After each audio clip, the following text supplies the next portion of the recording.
right. Good morning. I'm sorry. Oh man, I keep doing that. Good day. Good day. We always do this at noon and it's not morning anymore. And Brenda always slaps me on the wrist for that. Good day. Good day, and thank you for being with us. It is Monday, June 24th. Wow, where is the year gone? It just turned 2024 and we were moving in to the capital and getting started, and it's like halfway through the year. It's wild and crazy, and it's conference season, so we've been traveling somewhere like literally every weekend, which is wild. Let's go ahead and start off like we do our streams. We want to give a special thanks to all of our top sponsors. Thank you for making it possible for us to do what we do. We have Arete, our title sponsor, and FPEA, one of our top sponsors who's been with us throughout this entire past year, through all the PEP craziness and everything, and we're excited that they've been with us. And we also have Fisher Precious Metals, which is one of the businesses of one of our board members, generous in being with us. And we actually have yet another member with us today, and we're excited about that. So we'll go ahead and show everybody's faces now that we're past the sponsors. Kim, welcome. Thank you for being with us. So Kim joined our board this year actually, and we've been doing a lot behind the scenes. Man, it feels like there's just so many moving parts. I don't always know where to start, but I will say we'll just start with this one. Kim is with us today to talk about her conference, which is July 20th. All right, I got it. Less than a month away. Yeah. I think, was it 25th last year? Is that why I'm getting the date stuck in my head? All right, I just have that date in my head for no reason then. The 25th is stuck in my head, but it's not the 25th. It is in fact the 20th. Yeah, so don't be like me and don't forget. Don't get that confused or you'll show up 5 days late and wonder where everyone is. Oh man. All right, so July 20th. Yeah. And you went to FPEA as well. Yeah, it's fascinating. There's so much. There's so many good conferences.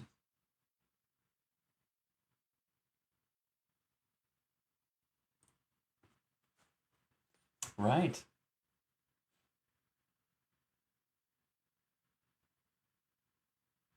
Hmm. Hmm. And they had so much fun. We got in the car leaving, and Olivia, my youngest, was like, "We are never not doing that again." Yeah, yeah. Like, I know.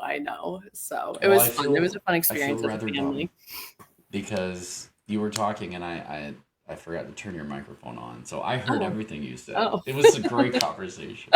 But but the Katie Lade and Michael Heather Shambo were like, "Oh, we can't hear her." Yeah. And suddenly I realized I'm human. Yes, we are. Aren't we all? So, um yeah, that Yeah. threw me for a little bit of a loop. So yeah, All so right. we went to FPA and it was awesome. We Right. go every year. My oldest is going into 8th grade, and we've been Mhm. going every year since he was going into kindergarten. It is just such an amazing resource Mm. to connect with families all across the state of Florida. Obviously, the vendor hall is amazing and overwhelming and just wonderful. Brought the kids for the first time this year, so my Nice. youngest will never allow us to leave her home again after experiencing that. Yeah. So What the I think we spent river 5 hours a cruise? day in the lazy river at Yeah. Gaylord. Yeah. My kids So didn't want to leave it either. yeah, it was super Yeah. fun. I took Chunky, our youngest, and I Hmm. took him up the slide thing, and Yeah. as the giant bucket was filling, and the ding ding went off, and I was like, "Hey, buddies, stand right here for a second." And I Yeah. walked And down and you just left them. watched it. Yeah, I just watched it pour on top of him. Whoosh! It Oh. was great. It's like my mom always said, the kids grow up, the husbands don't. As it should be. As it should be. Oh Oh. man. Well, you're with us. We have barely an hour, so I just got a call from the one of the people on the legal team at StepUp for Students, and we were talking about PEP and the numbers that they have, and it's funny because she was like, some of the people in Tallahassee are just concerned it's not people aren't applying faster, and I'm like, man, I know she was here last year when it was trickling in. But she was like, do you think something's up with that? And I was like, well, what are the enrollment numbers? And she said, we're at 48,789 applications and 45,000 awarded. But they have a potential of up to 59,000. Okay. And I was like, wow, 48,000 applied already. I was like, that's pretty good. I would say so, yeah. Yeah. Last year there were 30,000 total. No, 20,000 total. Okay. And it took them almost the entire year to fill it up. July last year, I was on a call with some people from StepUp and Brenda, and it wasn't even half full yet in July of last year. Well, there's a lot of trepidation out there on behalf of the traditional homeschoolers, just understanding what the program is and how it exists and why it exists the way it does. So, we had the same kind of trepidation early on. I was very reluctant. Brenda assured me that since the program is brand new, that it was one of those, and since it was separate from home education, that it's one of those things where try it, and if it's not what you think or want, then just unenroll and go back to being enrolled with your letter of intent in home education. Yeah. And I was like, okay, that's a valid point, and that way we'll also be able to kind of speak from the inside perspective of like, okay, well, here's what PEP looks like on the inside, because I thought we're going to end up being in the spot to need to help people, but then not know what the inside of the portal looks like or any of that stuff. So I was like, yeah, maybe we should go ahead and be a part of it. Right. But I, not everybody has that pressure on them to be in the know and to have the information. And we've experienced, especially at the different conventions, and most of the questions that we get are, is it okay to take the money? Is it all right, or should we not? And I'm not necessarily in the seat of trying to tell people should we or should we not, but I'm a bit more of an opportunist when it comes to that. But what were your thoughts? I know that you're. I think speaking of as someone who was very hesitant, I love the idea of the PEP when when the first bill came out, there was definitely a desire to have it separated from home education for obvious reasons, and that's been done extremely well by your team and the other people that have worked on that. But you see in other states, money equals loss of freedom almost immediately. So I think that there's a lot of watching Missouri, watching California, watching New York, watching these states where, you can have the money, but it comes at a cost, right? So what is that cost? And is it that cost worth for your family? So for me, I had no desire. Like, I thought it was great. I said, you know what? It gives people who maybe otherwise wouldn't be able to or wouldn't take that step to homeschool, and it opens up that door for them to be able to do so. It's one more access point for families to have the freedom to direct their kids' education, but it's not for me. And that was kind of the stance that I took this past year. And then, my oldest is playing travel baseball, and there's a big price tag that's attached to that. Yes. My younger son is getting really into jujitsu and doing a lot more tournaments. Again, big price. My youngest, there's just things that she wants to be doing, and you want to be able to provide for your kids. So we were kind of looking at it, and I went in and kind of took the statute and the PEP law side by side and looked at it. It's basically exactly the same. There's a little nuance of difference at the beginning, and then there's a little nuance of difference at the end of the year. But other than that, the freedoms as of right now are exactly the same. So we kind of got to the point where we said the same thing you did. It's like, okay, we'll try it. We'll see how it works. We'll use it until it doesn't work anymore for our family. And then we'll go back to, homeschooling through the county like we've done for the last 7 years. Right. So that's kind of where we are today. I shared with Jason and Crystal before we got on that I'm actually I've gathered my paperwork. The boys did their Iowa test and my daughter did her PIAT. So we have all of their stuff ready to go to do our termination with the county to get that done. And I just got the email from StepUp that I need to submit my learning plan. So it's time to do it. Yeah. So well, that was one of the things that StepUp was concerned about. They were looking at the numbers and wondering, are there going to be more parents that apply? And I was kind of letting them chew on the idea that, well, some of the way that we do our anniversaries, since everybody's anniversary date is different and their portfolio evaluation dates are different because it's based off of when you started your homeschool year and not necessarily just an arbitrary date like July 1st. Right. That you're going to see people waiting to the end of their homeschool year before they apply. Yeah. And that, she was like, well, that makes sense. I can see that. I think that's what you just said is a good, it ties in very well to kind of what I was trying to explain to her. And something that they'll, probably pass on, but and I think for them too to recognize also that the more that is working for people and the more people are taking it, the more homeschooling is so much word of mouth.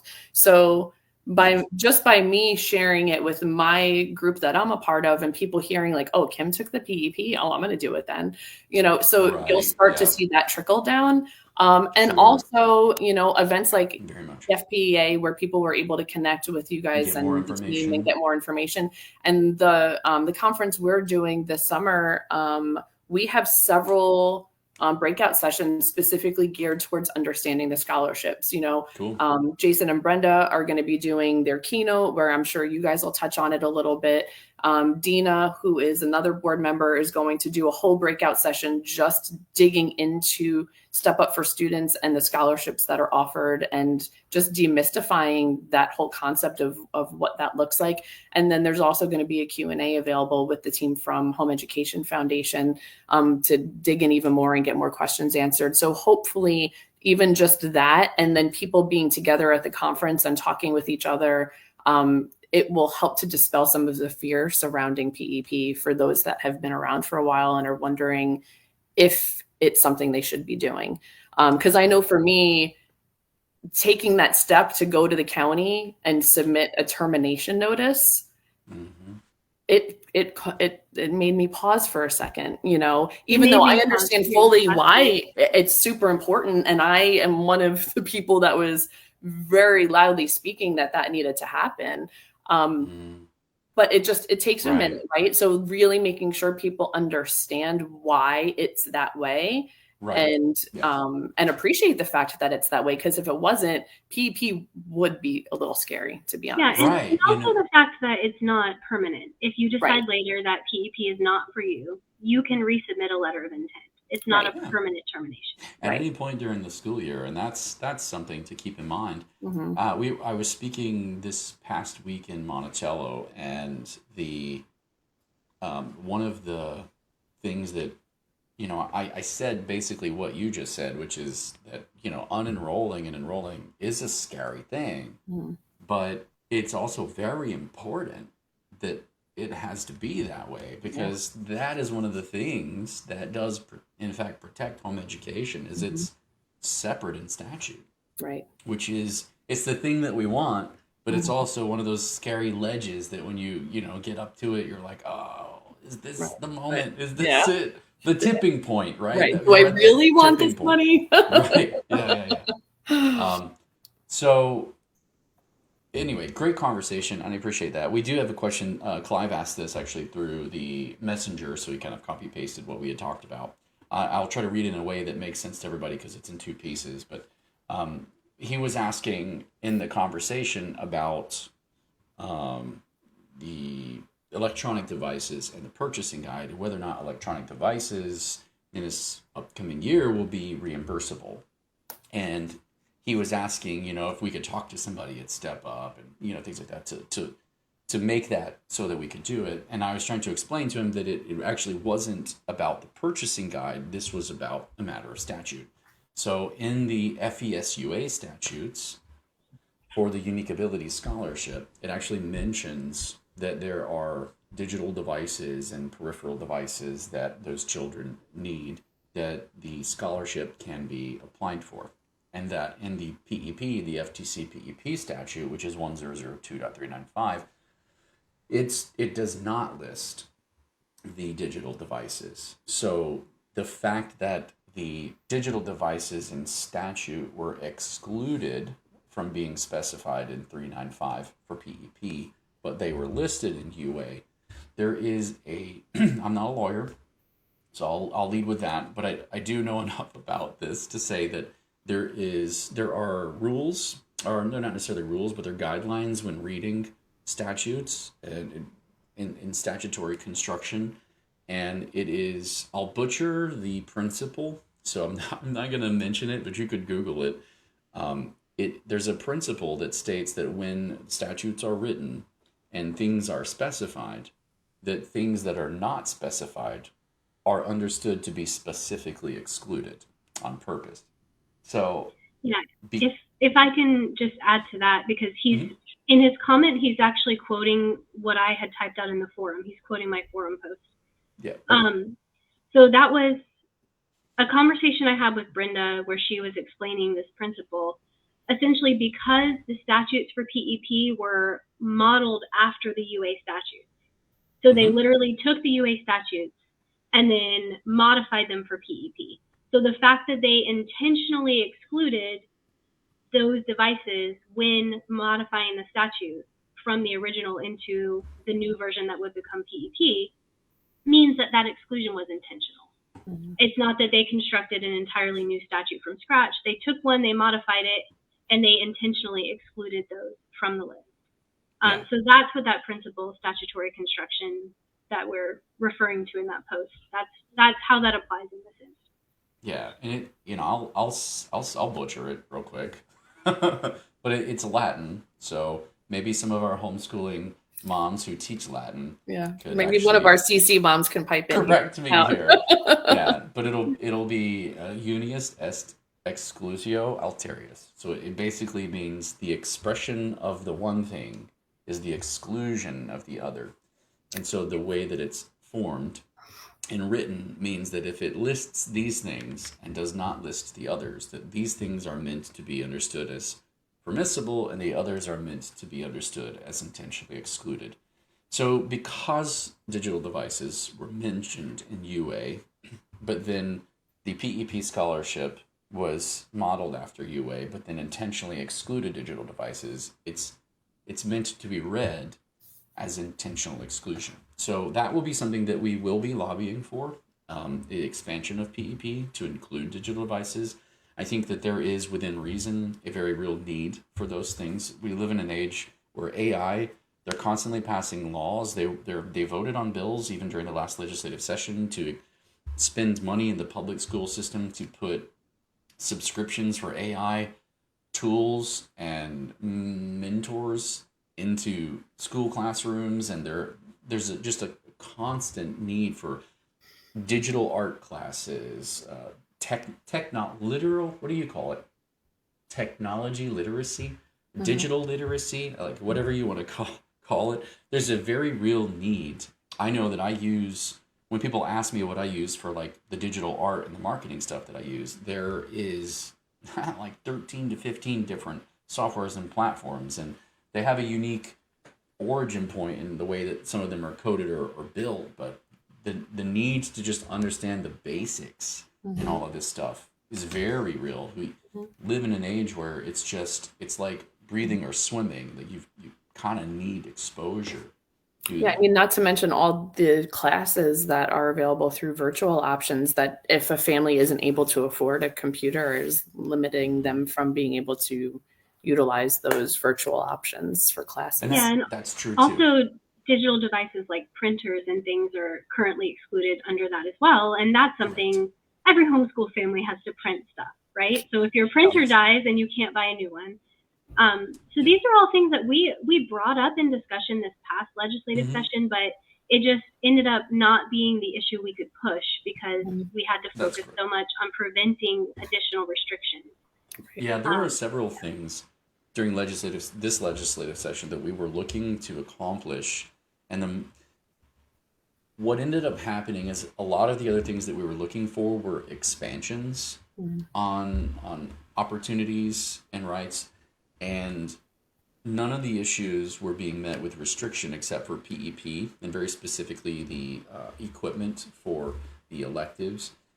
And it was just being met with a staunch restriction. So we ended up having to kind of let go of the other things that we were trying to accomplish in terms of expansion and fight over the thing that was going to be most restrictive and make sure that it didn't happen. And God is good. We got a victory there. And we've got one more year to kind of let them look at what we're doing. They'll read all those posts on Facebook people are making. So, be mindful. If you want to hear their closing arguments and what they really think about the situation with PEP and the restrictions for the program, you should go back to our YouTube channel. You can find it at FLHEF 1985 on YouTube, and check out Senator Simon's and Representative Tomko's closing arguments on HB 1403, and it's about a 15-minute video, but it's worth it because it'll give you the gist of what we fought over, but it'll also give you kind of their mindset of where they are with the issues and the problems that they see with it. There's a very real lack of understanding as well that home education is not public education at home. It's not public school at home, so that's homeschool. And that mindset is still pervasive. There are some who get it, but it is not most of them, right? And so when they're making the laws and the rules, they don't quite get it and they don't quite know. So we get met with a lot of interesting conversations back and forth. And I would say that especially if you could participate in our project, the Tell Your Story project that's on our website, flhef.org/tellyourstory, that would be really helpful. The more sub 60-second videos that we get where parents are talking about, here's our home education, here's what we do, what it looks like, why we do it, and the impact that it's had. And you share what it looks like for you, and they see the multiplicity of diverse outcomes and results and paths. It'll be easier to send some of those videos to the representatives when we're talking to them and let them just see a 60-second video that really breaks down like why that was important, what this need is. And some of them are like breakthroughs. There was a mom in Monticello this past week, and she was talking about how her son is struggling with a very specific, he had a brain bleed when he was younger, and so he has very real needs, and the pathway to his learning, he's an avid reader, but like he has struggles putting things on paper, especially if it's like, see this over here and copy it over there. There's something that doesn't fit. So he needs different types of learning tools, and his learning environment is his mom basically has to customize that to him. And I think that a lot of them look at it and they go, well, why would a homeschool kid need this if a public school kid doesn't get it? It's like, it's very different. It's very different. We're customizing the path to one child, not for 30 in a room where we're trying to aim at the middle or the lower bottom half to kind of scoop people through and get them out in a herd. It's a very different approach to education. And you took money and poured it into home education, so don't be surprised when home education spends it in home education ways. Like that shouldn't be surprising to anybody. So anywho, I could drone on for that on that topic for a while, and I won't do that. I want to talk more about TBHC, the conference that's coming up in less than a month. Yeah, I'm really excited. Yeah, we're excited. So last year was your first. Last year was the inaugural year. Yeah, it's been on our hearts for a long time, and we just it was just one of those God things where the timing was just right. So we decided to forge forward with it.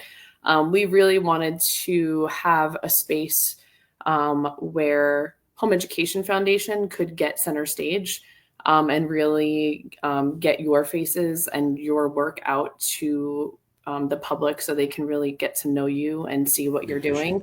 That was one of our biggest goals with it.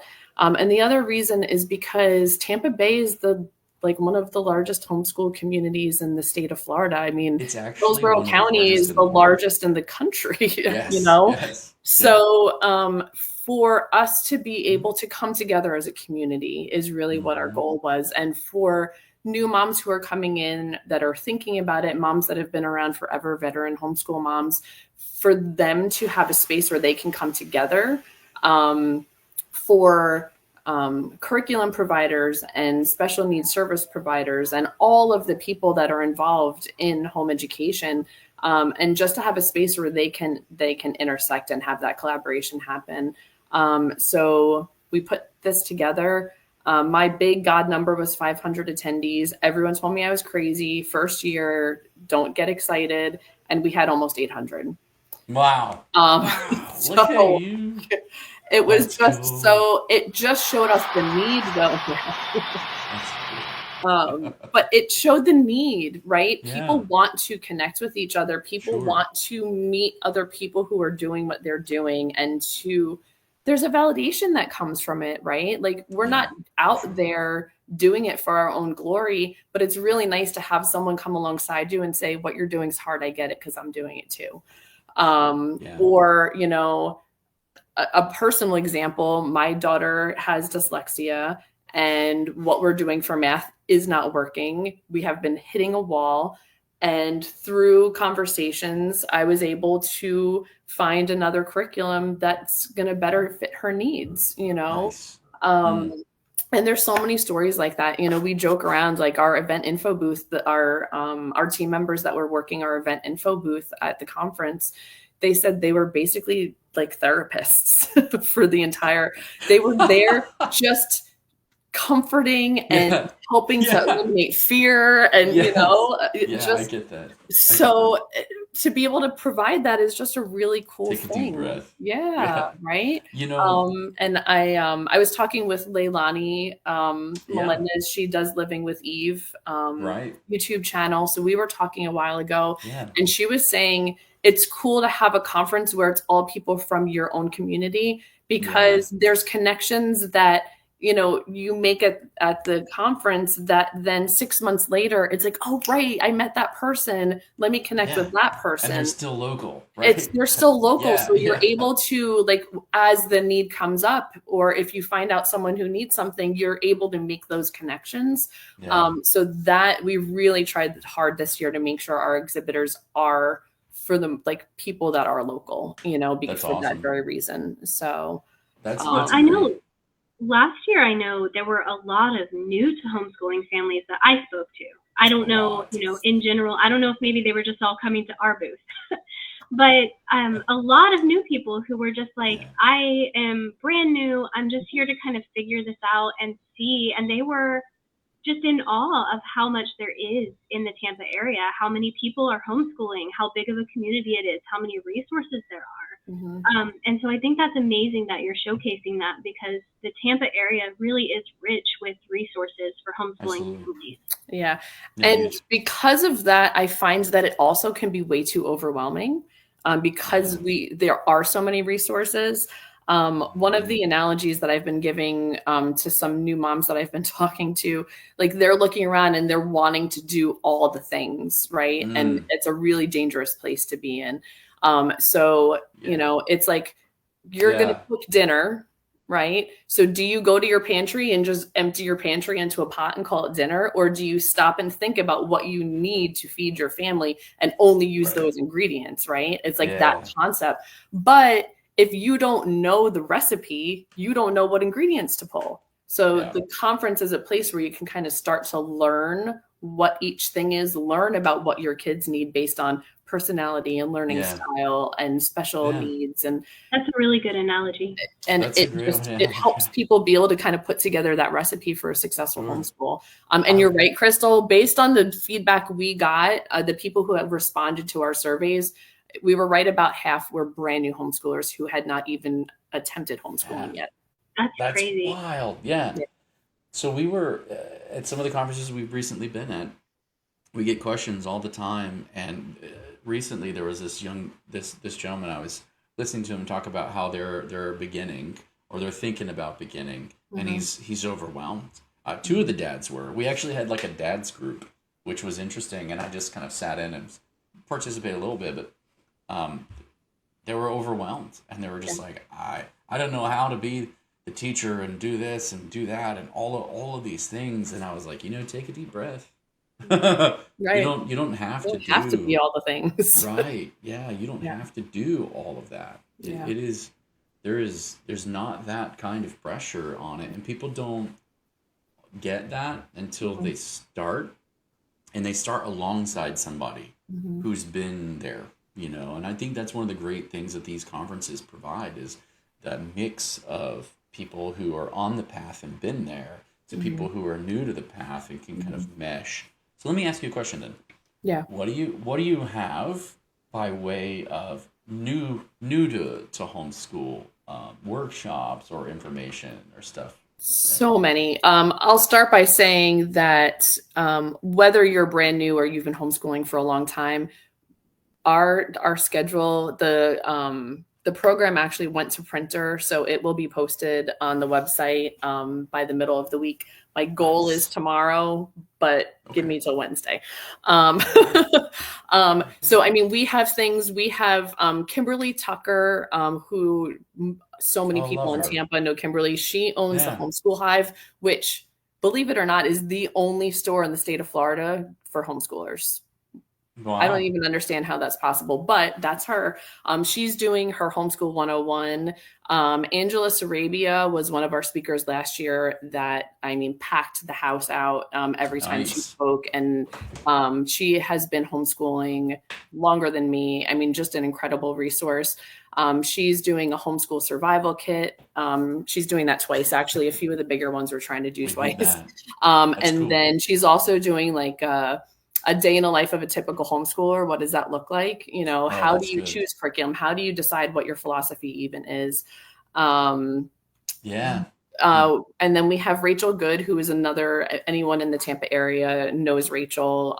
If not by name, by face, when they see her, they'll know her. She was one of our very popular speakers last year as well. She's doing a bunch. One of them is about deschooling, which is super important for people who are coming from a classroom environment and understanding that transition from classroom to living room and what that looks like. And then a cool one we added this year that we're excited about.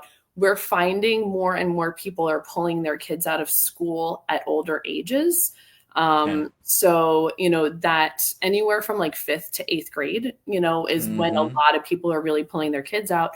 You pull an 8th grader out of school, they're like, what is happening? Like, what are you talking about? We're homeschooling, Where are my friends? So we actually have a recent homeschool graduate, and she is doing a session specifically for the teens only, called My Mom Wants Me to Homeschool, but I'm not sure about this whole thing. Yeah, that's brilliant. Kim, that's awesome. She's going to be speaking specifically to those kids and help them to understand why homeschool was the best thing that ever happened to her, basically. You know what? That is great. I love that idea. Yeah, we're excited about that. Some of the sessions for the kids, like, that is fantastic. Yeah, we have a whole lineup of sessions that are teen only. Like, it is, they're gearing them specifically to the teens, talking to the teens, only for the teens. And when I say teen, 12 and up, because homeschoolers, so. Yeah. That's great. That's fantastic that you have sessions specifically for the youth and not just for the parents. I think that's wild. That's such a great idea. And then, also, looking at, so for me, as an example, I've been homeschooling forever. It's the only thing my kids know, but my son's going into 8th grade. We're at a point where we're looking at high school classes. I feel like a brand new homeschooler all over again for him. Right. So we also have a lot of sessions that are transitional. So looking at, Leilani's doing one, my middle schooler is driving me crazy. I know those middle schoolers. And then we have Sue's coming and doing a couple talks on, homeschooling in high school. Dina's going to be doing a talk on how to launch them well. You get to the point, okay, so now they're graduating. What's that look like? So there's a lot of those transitional ones as well. And then, sessions for people with kids with unique abilities, everything from OT to a mom who has a daughter with autism. And what does that actually look like on a daily basis? Because I think sometimes it's one thing to have a professional stand in front of you and tell you what you should be doing as a mom. Right. It's another thing to have a mom who knows what you're going through and can encourage you. We have both of those things, which is really cool because they're going to be able to get the information, but also the encouragement. I mean, among many, many other things. So, Do you, so that's great. I love all of that. And that's awesome for new. We have people asking, the conference is in Tampa, right? Yes. So the conference is in Trinity, Florida, which is West Pasco. So we are, we're about 45 minutes north of Clearwater. Yeah. Mm-hmm. But technically, we would still call that the greater Tampa Bay Oh, it's the greater Tampa Bay area, right? For sure. Yeah. Absolutely. Yeah, absolutely. So, Trinity calls itself the heart of Tampa Bay. So Yep. For veteran homeschoolers, people might hear all of this and think, oh, well, I'm not new. I don't need to come to this conference. Mm-hmm. What do you have for those people who are a bit more seasoned and they might be looking for some of those, like yourself, oh, no, we've been doing it a while, but we're about to hit high school. What now? Yeah. Maybe my kids should go back to public school because this is where it gets hard, Right. So for those parents, I thought that was on silent. For those parents, we have, let me see. So we have USF is coming and talking about early university programs for academic acceleration. Sue's going to be there talking about homeschooling in high school, why it doesn't have to be hard. We have, so that's Homeschool Made Simple. We have people who are coming to talk about specifically for that transition to college. We have transcripts, how to write transcripts well and why that's important. We have AmSkills coming and they're going to be talking about, looking outside the box of an education that maybe your child isn't college bound. What options are there, that career discovery when you're looking at STEAM options. So that's kind of for the moms with teens. We also have a ton of different curriculum type concepts where, learning about some different curriculum options. If you're looking at, maybe you've been homeschooling for a while, hold on. Sure. This is either a note that says, I'm hungry, can I have food, or can I have screen time? Let's see which one it is. It happened. Now you're famous. You're on live. Can you please go? Hi. And this is what happens when homeschoolers podcast. So there's real life for you, folks. Yep. So what else? Let's see. I mean, we have something for everyone. I know a lot of times people say that, but we truly do. We really made sure that we were very careful, like the Jenga board that I played with to make the schedule work well. That is a packed schedule. And then we have things that maybe aren't even specifically homeschool related, but just parenting, right. How to have optimal health using a holistic journey, how to homeschool as a single parent, defeating homeschool mom burnout. How do you trust the Bible? How do you teach your kids to trust the Bible? Reading as a visual language, everything. We need an online support group for babysit sharing where we can rotate date nights throughout the month. Yeah. Every 30 families and every family gets one date night a month and we just rotate who takes the kid. Right. Yeah, absolutely. And then we have all this stuff for the teens too, understanding your personality type. Oh, a big one that that's cool. I don't want to push one or another, but these ones are super important. You're going to go to this one, are you? What? You're going to go to this one. I've been to these, and that's why they're Okay. here. Okay. This is Jim Howard and Jessica Howard. They're with Trinity Security Allies. They do sessions on basically safety, in person and digital. So if you're going with a group of friends, maybe kind of divide and conquer, and kind of talk through the things you learn. But they're doing sessions for parents to help parents understand the digital world and how to keep your kids safe. And they're also doing it for your teens. So I would really encourage you to have your kids, if you're going to come with your kids, have your kids go to those sessions.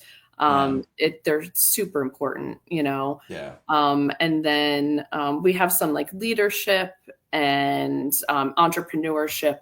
There's a dating one, how to make good choices when dating and when that should happen. So I kissed dating goodbye. Yeah.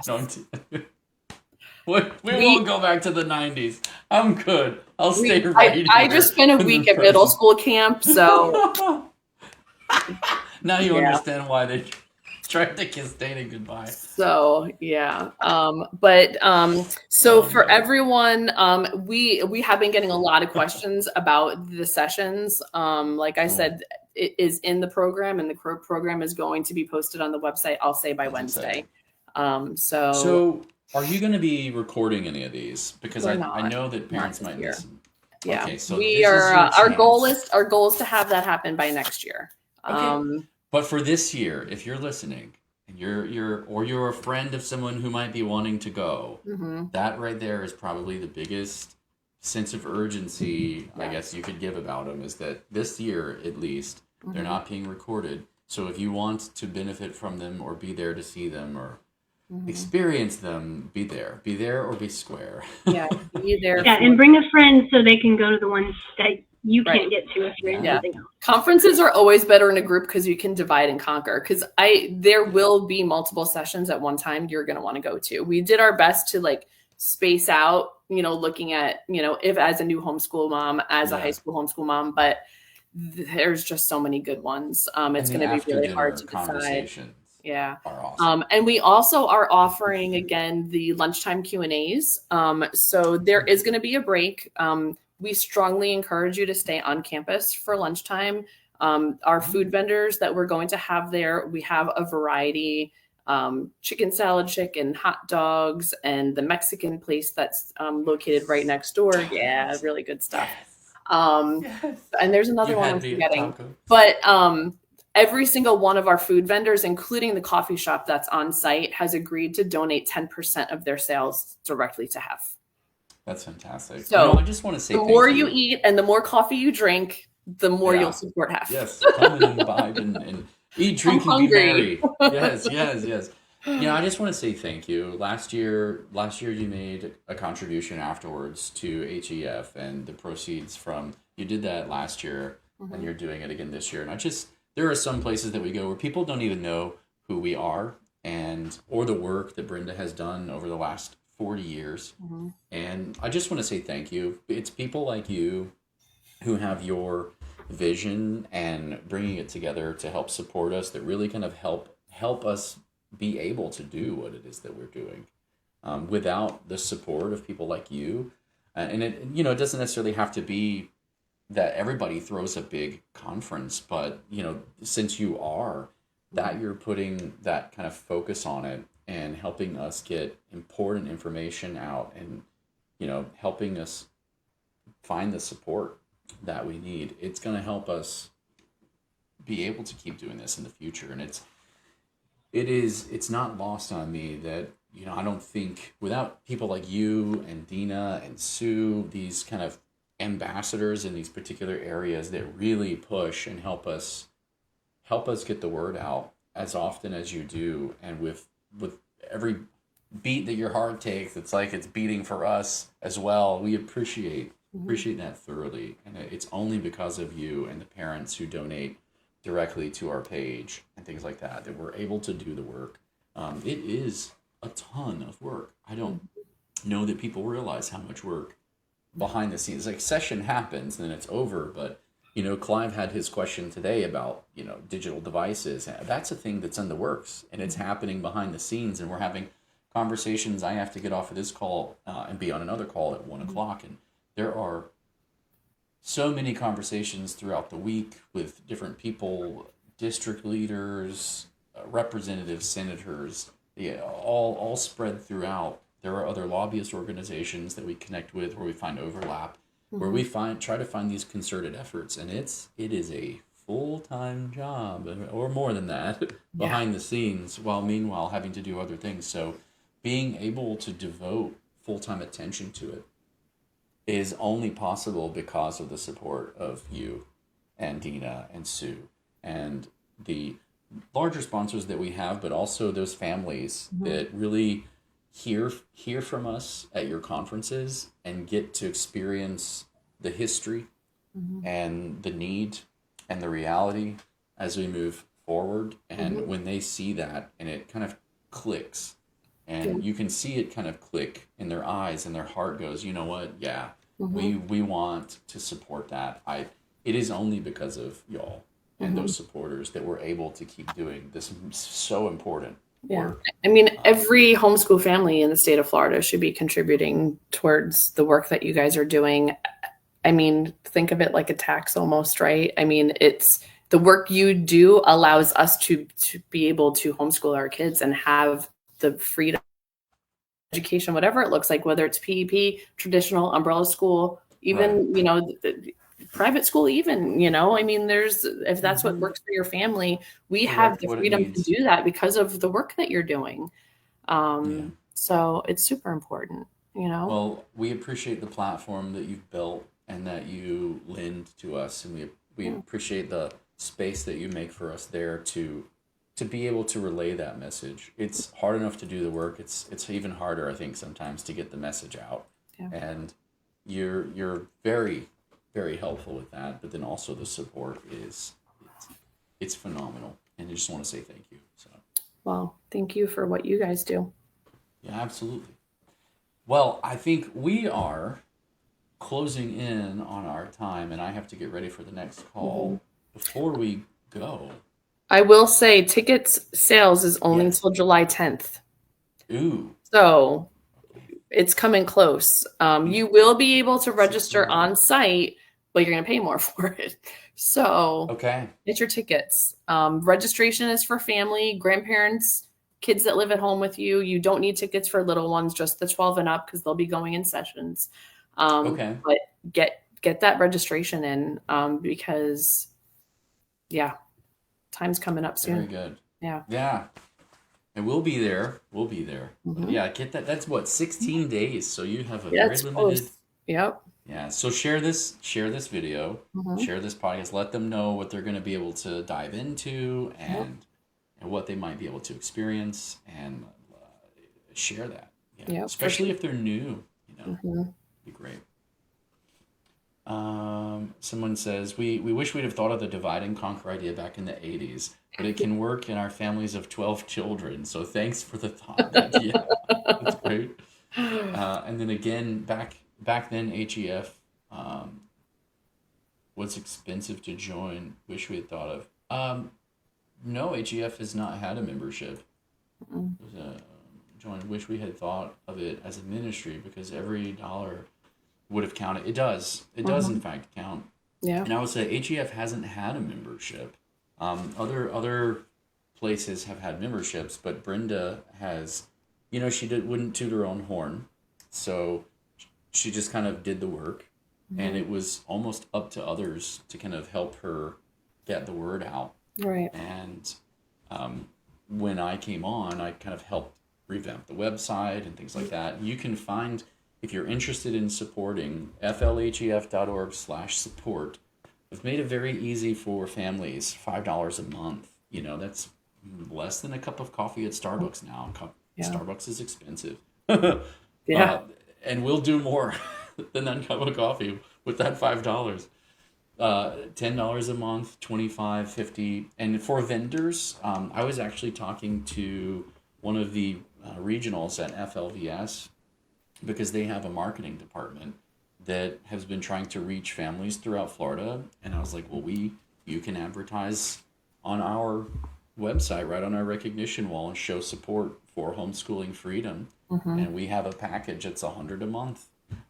It's a write-off as a marketing expense. And if you have businesses that want that, if anybody watching this has a business that they want that kind of visibility, it's very affordable, especially for a business to get that visibility. And I think sometimes during session, we're doing 20,000 impressions a week, or more. And then sometimes it's after session when things are a little bit slower, maybe like 20,000 a month, but it's constantly growing, and the footprint is continually getting larger and larger, and it's all across Florida. We don't hit a particular region. So if there's anyone who's looking for that kind of visibility, I think a lot of the curriculum vendors, I have been trying to find a way to get in contact with the right people or their departments. So if any of you listening know someone who you think should be a supporter as a vendor and they aren't because they don't know, help us share, help us get to them, like help us make an introduction. I have all the information packets and data and marketing information that they would need to see the whether or not it's a good fit for them and make that choice. But if you know how we could get in front of them, or you know someone at one of these places, I just need help making the connections. Great. And you can email me directly at jason@flhef.org and say, hey, I've got someone, and just make an email introduction and I can provide whatever we need. It'll be very, very simple, but we do love seeing the family donations come in, because then we know that there's a heart and soul of a family right behind all the work that we do. And when it gets hard and we go and we see like, oh, there's 200 families here, like there's, it pushes us. It pushes us to kind of make additional sacrifices and to go a little bit further. And like, it really does help to see those families supporting, because those are, it's you that we're in it for. Yeah, absolutely. All right, I think I've said enough, and it's time to move on. I don't have anything else to add. Crystal? No, nothing. Okay. And Kim, any last words you want to wrap up today with? I would just say, for anyone who's interested in the conference that isn't already, you can find us on Facebook and Instagram at TBHC Group. We'll be posting all kinds of updates on what you can expect and reminders about ticket sales and all of the things. So make sure you're following us if you're not. Awesome. Very good. And the whole time that we've been up here, I've had your TBHCgroup.com URL up, so you can actually go there for the information if you are looking for information on the conference. Absolutely. And buy your tickets right there. Yeah. I'll go ahead and wrap us up. We want to say one more time a special thanks to our top sponsors. Since you guys go a long way to making all of the work that we do possible, we want to give you your much due shout outs. We have our title sponsor, Arete, who's recently come on. We thank you for being with us. And we have FPEA, being with us for like the last year, as one of our top sponsors, and Fisher Precious Metals. Thank you as well. We love all of you. We hope you guys all have a great Monday, and that whatever you're doing is fruitful and meaningful and memory making. And we hope to see you all soon at that conference.